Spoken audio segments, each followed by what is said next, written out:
Welcome to the Salmon Runs YouTube. Enjoy the video.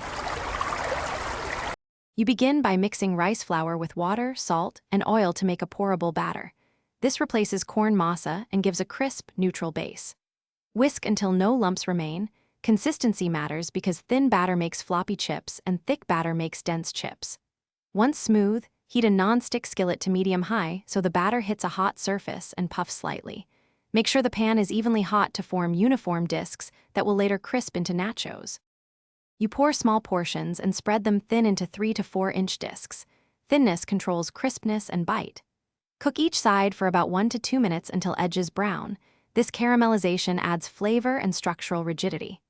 Once removed, transfer to a wire rack so steam escapes, which keeps chips crisp. If you want triangular nachos, cut warm discs into wedges. Alternatively, drape them over a rolling pin for scooped chips. Make sure to work while warm. You arrange the chips on a sheet. Add cheese and toppings that melt and bind, but avoid heavy wet ingredients before baking. Bake 5 to 7 minutes at 200 degrees Celsius so cheese melts without soggying the base. Once done, add fresh salsa, herbs, and a squeeze of lime to balance richness. If chips go limp, recrisp them 3 to 5 minutes at 220 degrees or use short broil bursts. This evaporates excess moisture and restores crunch.